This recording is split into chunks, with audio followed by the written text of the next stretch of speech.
Pakistan showbiz industry की चंद ऐसी ही bold तरीन अदाकाराओं के बारे में बताने जा रहा हूँ। आयमा बेग पाकिस्तान की वो गुलकारा है जिसने छोटी सी उम्र में अपना एक बड़ा नाम बनाया और एक इंटरनेशनल स्टार बन गई, मगर शायद इनसे इतना ज्यादा पैसा और शोहरत संभाली ना गई, क्योंकि इनके इस कदर शानदार कैरियर में जहां इनके बेशुमार स्कैंडल सामने आए वहीं ये बोल्ड से बोल्ड तरीन होती चली गई। शुरुआत में आयमा बेग बहुत ज्यादा मासूम नजर आती थी और ये मशहूर प्रोग्राम मुज़ाकरात की टीम का हिस्सा थी, मगर इसके बाद इन्होंने पाकिस्तान के एक के बाद एक आइटम सॉन्ग गाना शुरू कर दिया। फिर इसके बाद इनकी यूरोप और अमेरिका के अंदर मुख्तलिफ लड़कों के साथ तस्वीर भी वायरल होने लगी। सिर्फ यही नहीं बल्कि इनसे जब इस बारे में एक इंटरव्यू के दौरान पूछा गया तो इन्होंने कहा कि इस सब में गलत क्या है, मैं जैसी हूं वैसी ही रहूंगी और लोगों को इससे कोई भी मसला नहीं होना चाहिए। आज आप लोग आयमा बेग को मुख्तलिफ जगहों पर होने वाले कंसर्ट्स में देख सकते हैं कि इनकी ड्रेसिंग क्या होती है। आप लोगों की इसके बारे में क्या राय है कमेंट करके जरूर बताएं। मारिया वास्ती को हम सब बचपन से ही ड्रामों के अंदर देखते चले आ रहे हैं, मगर ये आज भी वैसी की वैसे ही नजर आती है। इनकी उम्र 50 साल से ज्यादा हो चुकी, मगर इसके बावजूद अभी तक इन्होंने शादी नहीं की। जब इनसे शादी ना करने की वजह पूछी गई तो इन्होंने कहा कि मैं एक अलग मिजाज की लड़की हूं जो कि किसी के हाथों कंट्रोल होना या किसी के इशारों पर चलना पसंद नहीं करती। यही वजह है कि मारिया वास्ती ने आज तक शादी नहीं की, मगर इनकी अक्सर मुख्तलिफ मर्दों और लड़कों के साथ सैर सपाटों की तस्वीर वायरल होती रहती है, जिनमें ये शराब और नशा करने से बिल्कुल भी बास नहीं आती। सिर्फ यही नहीं बल्कि पाकिस्तान के अंदर मौजूद इनके घर में अक्सर शराब कबाब की रंगारंग महफिल सजती रहती है। यही वजह है कि मारिया वास्ती कभी भी शादी नहीं करती, क्योंकि जानती है कि कोई भी गैरतमंद मर्द ये सब कुछ बर्दाश्त नहीं कर सकेगा और ये इस सब के बगैर रह नहीं सकती।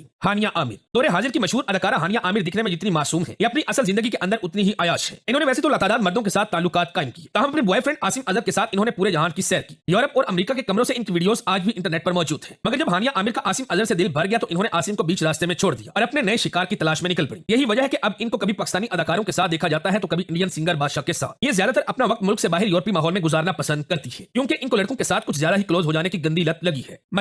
मथीरा के बारे में तो आप लोग सभी जानते ही होंगे। मथीरा कहती है कि जो मेरे पास है वो शोबिस इंडस्ट्री में और किसी के पास नहीं, और ये खास चीज अब क्या है ये तो आप भी बड़ी अच्छी तरह से जानते हैं। मथीरा जब शोबिस इंडस्ट्री में आई थी तो इनकी हालत काफी पतली थी, मगर इन्होंने बोल्ड जिंदगी को अपनाया और इतना पैसा कमाया कि लोग आज इनको देखकर हैरान होते हैं। मथीरा ने शोबिस इंडस्ट्री में आकर बेहयाई और फहाशी के तमाम रिकॉर्ड्स तोड़ दिए। इन्होंने मुकम्मल तौर पर ग्लैमरस जिंदगी को अपना लिया। ये आज भी पाकिस्तान की सबसे बोल्ड तरीन अदाकारा के नाम से जानी जाती है। इसके अलावा मथीरा सरेआम टीवी पर बैठकर ये कहती नजर आती है कि मैंने बहुत सारे अमीर कुत्ते पाल रखे हैं जो मुझे किसी भी चीज की कोई कमी नहीं होने देते। अब इन अमीर कुत्तों ने मथीरा के अंदर ऐसा क्या खास देखा ये तो शायद वही हमें बता सकेंगे। अनमोल बलोच खूबसूरत तरीन अदाकारा अनमोल बलोच पर्दे पर तो काफी शरीफ नजर आती है, मगर इनकी पर्दे के पीछे की जिंदगी देखकर आप हैरान रह जाएंगे। ये सोशल मीडिया पर अपनी जो भी तस्वीर और वीडियोस अपलोड करती हैं उनसे साफ जाहिर होता है कि असल जिंदगी में किस कदर फहश और बोल्ड अदाकार। आप इनकी तस्वीर देखें तो किसी एक में भी इनके कपड़े पूरे नहीं होते, और अभी ये कहती है कि मेरा ताल्लुक एक शरीफ और बैकवर्ड खानदान के साथ है। मगर शायद अनमोल को बाहर की हवा लग गई, तो अब ये बाहर के ममालिक में जाना ज्यादा पसंद करती है और वहां अंग्रेजों से भी छोटे कपड़ों में रहना और फोटो खिंचवाना इनको ज्यादा पसंद है। आयशा उमर आप लोगों को बताता चलूं कि इनकी वालदा ने इनको स्कूल वैन चलाकर पाला पोसा, मगर इन्होंने जब बड़ी होकर शोबिस इंडस्ट्री में कदम रखा तो अपनी शराफत और कपड़े यूं उतारे कि सभी को पीछे छोड़ दिया। यही वजह है कि आयशा उमर आज शोबिस में ऐसे ऐसे बेहुदा लिबास और गंदी गंदी हरकतें करती है कि हर कोई कानों को हाथ लगाए और पनाह मांगे। खासतौर पर अवार्ड शोज के अंदर तो इनको देखने वाले हैरान रह जाते हैं। सिर्फ यही नहीं बल्कि इनका अक्सर किसी न किसी अदाकार या क्रिकेटर के साथ बेहद घटिया और बोल्ड फोटो शूट भी मंजरे आम पर आता रहता है, जिस पर ये शर्मिंदा होने की बजाय इस पर बड़ा फख्र